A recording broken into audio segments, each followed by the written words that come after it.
I met my husband in Mexico when I was on vacation about 4 years ago.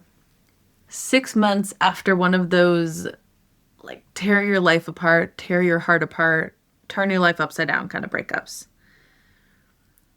Me and my now husband knew each other for 2 days, not even 2 full days, before I came back 2 months later, and another 2 months later, and another 2 months. And then I was driving 40 plus hours with my dog in the back seat of my car with a bunch of my stuff to be with him. And it had a lot of people doubting me and a lot of people throwing their concerns my way. A lot of fear I had to dodge from other people because I knew this was right. Like, I knew this was my path. But let's back up. Welcome to Soul Footing Guidance.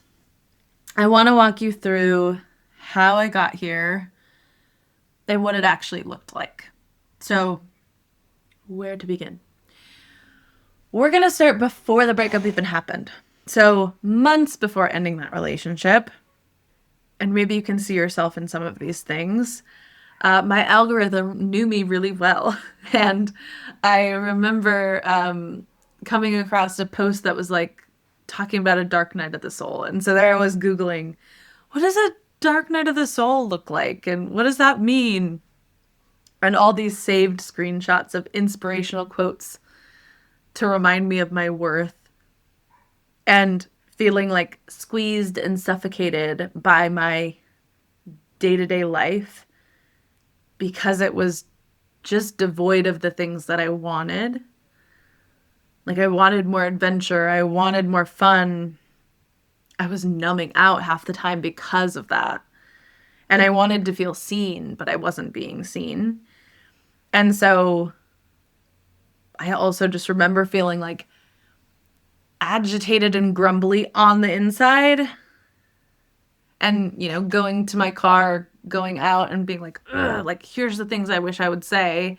And then it would get like in the moment, in a conflict, and I wouldn't say it. And I'd just go within and be like, anything to kind of make things more smooth. And at the same time, I was letting things slide, or boundaries would be crossed, and I would just keep moving the line of getting comfortable with things that were really not okay, and canceling my plans because, like, that was easier than going through a conflict, or like trying to figure out how to make my things happen without conflict. So a lot of like mental gymnastics, which also made the numbing more prevalent, like scrolling, whether it was like using weed or Netflix or just like anything to not have to feel it all. And then there was this day, and I will remember that day forever, because I went to a wine tasting with a friend, and I remembered just the sensation of it. Like, I hadn't done anything like that in a long time. We're also talking about like complicated COVID times and things like that. But it was one of the first times in a long time where I had this friend plan, and I followed through on it. And there I was with the sun hitting my face. And I had my friend telling me, thank goodness she did, basically like how bad of a friend I was being. Like, I was putting all of these other relationships in jeopardy in my life for this one relationship that was breaking me. And she was really real with me about that day. And it truly like woke me up. Like, I felt truly like back online when she told me that. And so there I was, like crying in public while we were having this conversation, and which is fine. I'm cool with that. It's probably not the first time that that's happened. But it was also that day where there was just a realization of all the things that had been happening and all the things I had put up with. And that day was really important. And truly, the love and care that I have for that friend, I wasn't about to give that up. So I had a decision to make. She didn't say like ultimatum me or anything, but I just knew, like, if I continued the course, I was making a decision to end that friendship, and that was not going to happen. This friend is like family to me. So I was like, that was part of the wake up. And so when I finally, after that day, had the courage to say, okay, I'm done, and make the decision. And this is also a friend who supported me a little bit until I like got back on my feet and found a place to live and all of those things. When I actually said, okay, I'm done, I don't want this anymore, it was like something clicked back into place in my chest. Like I literally remember driving away and my body was like, poof, like, okay, something is back where it was supposed to be. Something that I didn't even know wasn't right and something I didn't even know was aligned, like consciously went back online. And so that's what started the clock of that 6 months. And in that 6 months, again, I was like woken up. And if you're familiar with tarot, like the tower moment was this time. And I moved into a place on my own and I hadn't lived on my own for a couple years. And I just remember feeling so many things in that new apartment. Like, okay, there's not tension and I'm not walking on eggshells. And then I also had to meet myself there. Like, there was a lot that had to be looked at. So part of it was I need to take care of myself and I need to prioritize my health and I need to move my body and go do things with friends and just like a reprioritization of what's important to me and what I wanted to do. And in that time, doing, like spiritual work and deep inner work. But a big thing that happened that I attribute a lot of that 6 months going from tear your heart apart to I met the love of my life, my person, is the having to take accountability for my part in the pattern. Because every other relationship that I had been in, I could easily see the things that the other person did wrong or that the other person, like their behavior was bad behavior. And I don't think that perspective is untrue still to this day. And at the same time, I wasn't taking accountability of how much I was self-abandoning and how much I was denying what I needed. So that 6 months was like I need to prioritize myself. I need to fall in love with myself. I need to sit with all the discomfort. And I really learned how to do that. And then I had some conditions, like for me and the universe and dating, of like, I am not going to go on dating apps ever again. That is not part of my life. So we got to bring in someone in a different way.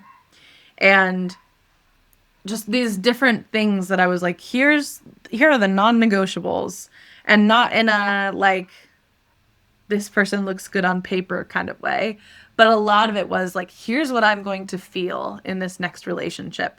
But also, here's what I'm going to do. Like, here's the level of vulnerability I'm going to have. And here's the responsibility I'm going to take in my patterns. So that 6 months completely changed my life. And I really think of it as like that had to happen to be ready and open for love. So I think sometimes people, get stuck on like wanting to find a partner, which totally valid, makes sense. But also that place of not really tuning into where do I need to take care of myself? Where am I self-abandoning? And there's also this layer of trust with the universe of like, we actually get to decide like when people come into our life. But a lot of it is like, what are we doing to prove that we're ready for like that person, right? Because this relationship that I'm in with my husband is the healthiest, happiest relationship I've been in. And at the same time, healthy, really good relationships make you face your shit every day.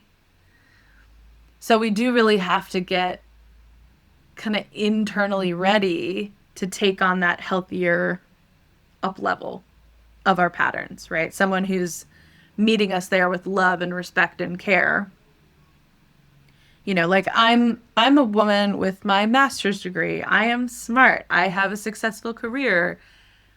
I'm self-aware. I have great friendships. Like my husband had to value add to my life, and that was part of my non-negotiable. Like my life is really, really good, and someone needs to like take it to the next level in order to enter it. And that takes self-trust and not self-abandoning and really standing firm in what you deserve, like holding those lines. And I kind of think of it now as like I kind of told the universe, like, you're going to have to smack me in the face with him, smack me over the head with him because of that value add idea. Like, this is someone who has to add laughter, who has to add fun, who has to add adventure, just who has to add value to my life. And there's so many ways that me and my husband could have like missed each other that trip where we could have not met just from one little thing going off or going wrong. And so when I look at it, I really hold that deep trust with the universal timing of all of this, of like when we really focus on owning our own stuff and we work on disrupting our own patterns, the universe has our back. Like we will meet that person. We don't have to focus so hard on meeting them. It's almost like when I released control and set up these parameters, and then I did my own going inward, disrupting patterns, the universe knew we were going to meet. I didn't have to work hard at that part. It was almost like, I almost think of it as like our spirit guides being like, okay, new plan, right? Like just all these ways of like, okay, we are going to make this happen. And I don't think I would have met him. I don't think this would be my life had I not taken that 6 months really seriously. And I also don't think it has to happen or take 6 months. Like, I think it took me 6 months because I was DIYing it and I didn't really know what I was doing. But I don't think it has to take you 6 months. I think when we take it really seriously to disrupt these patterns and move into self-trust and we learn how to make decisions and we learn how to trust those decisions, this can be like lightning speed, change your life work. And it doesn't have to take years if it doesn't have to take months. So if you take anything away from this story, I want it to be that everyone can have and you deserve the type of love that I'm talking about. The type of love where I feel seen and I feel supported and I feel known. But I think maybe more important in the value add section is like feeling celebrated. Like I'm kind of like a weird, quirky, loud person. And I love to dance and I love to be myself.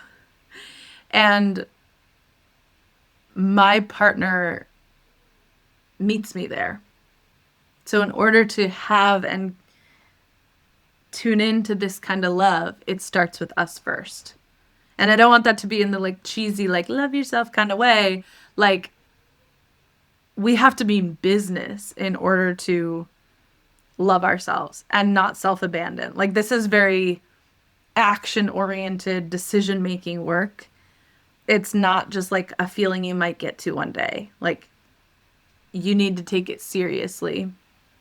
And one more piece to this, I think that's really important, is you have to stand firm in your path.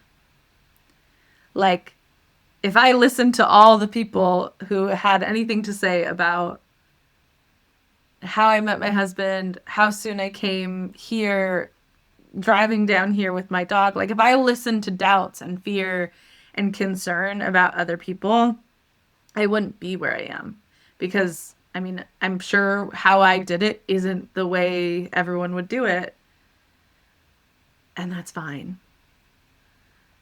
But there is an element of when we trust ourselves and when we trust our decisions, we also have to have the skill of like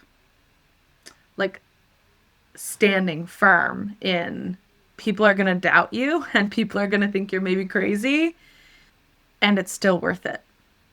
The reward that you get is worth it. And I think a big part of all of this is part of that 6 months was me really diving deep with human design and the gene keys. And I trust how I make decisions and I trust who I am and what I bring to the table. A lot of that work came with diving deep into human design and really practicing this experiment. So again, like I said, for me, it was 6 months because I was like, wait, what am I doing? How do I do this? When you join me for one-on-one, it doesn't take 6 months because we've kind of already figured out like all the pieces to this. And I want you to know you don't have to DIY this and figure this out on your own.